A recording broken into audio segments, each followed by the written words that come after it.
So what I want to show you is when you have to do polynomial long division, instead of doing the actual long division that you're used to, where you'd put x minus 2 and then write out 9x cubed and all that stuff and do the division, we have something called synthetic division that we could use to help us out. So it's going to follow the same idea, and you're going to see a lot of the parts there that are the same, but it's a kind of easier process to do. It cleans out a lot of the information. So what I'm going to do first is, instead of looking at the factor x minus 2, I'm going to write the 0, or the solution, which is just 2. And then next to that, I'm going to write all my coefficients in my polynomial: 9, negative 18, negative 16, and 32. And so first thing I'm going to do is I'm going to bring down the 9 right here. Now, in order to get to my next row, I'm going to multiply 9 times the 0 that I have, which is 9 times 2, I get 18. I combine those two, 0, bring it down. Now I'm going to do 0 times 2, which is 0. Add the 2, I get negative 16. Last step, I'm going to multiply by 2 again. 2 times negative 16 is negative 32. This becomes 0, which is what we would call the remainder. And then what I'm left with here is, this is my constant, this is my x coefficient, this is my x squared coefficient, and I have x squared minus 0x minus 16, or x squared minus 16. And that is the actual result I get when I divide this polynomial by x minus 2. So, kind of review the process. I write instead of the factor, I write the 0, that's the opposite sign. Write out my coefficients. I bring the first one down, and then to get back up above the line, I have to multiply by the 0. I add to get down, multiply to get up, add to get down, multiply to get up. Let's look at another one.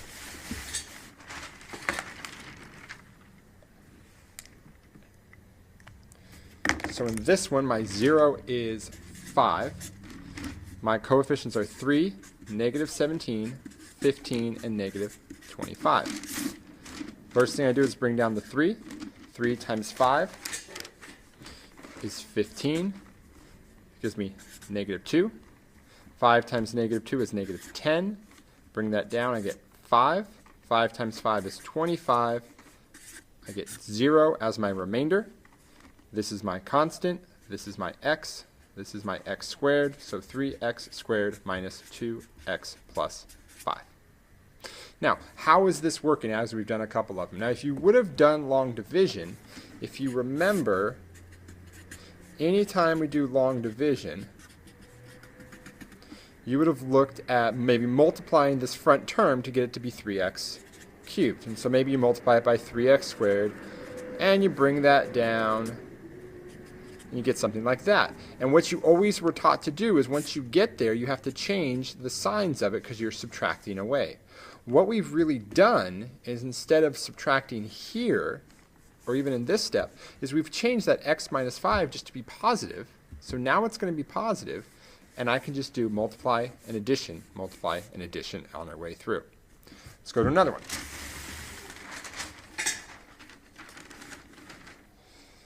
So now I have 5, 18, 7, negative 6. My solution is negative 3. Bring down the 5. Negative 3 times 5 is negative 15. I add those together, I get 3. Negative 3 times 3 is negative 9. That gives me a negative 2. Negative 3 times negative 2 is 6. I get a 0, so I'll have no remainder. My quotient is 5x squared plus 3x minus 2. Now, the last one we're going to look at is here. And there's something different with this one than the ones we've looked at already, and it doesn't have an x squared. So you would have hopefully, if you did the long division, said, oh, 5x cubed plus 0x squared plus 6x plus 8, because you have to preserve the place value of the 0x squared. It works the same way here. So I'm going to do negative 2 as my solution, 5, 0, 6, 8. And if you don't do that, it throws things off. So same thing as long division, you got to pay attention to that place value. The tough part about synthetic division is if you didn't do that here, you wouldn't notice it. You'd actually solve through and you'd get some result which is wrong. This way, you kind of noticed when they don't line up in the correct place value. So that is one downside you do have to pay attention to. So I bring down the 5. Negative 2 and 5 is negative 10. Bring down the negative 10. This gives me 20. That's 26, and that looks like it comes out to be negative 52. Now I add those together, that's negative 44. But wait, that's not 0 anymore. Well, it's fine, it's just a remainder. We didn't have a remainder before, so what this is going to be 5x squared minus 10x plus 26. And just like you would have done in division, I'm going to say plus negative 44 over what I was dividing by. Or you could have written minus 44 over x plus 2. But that's what's left over. That is your remainder.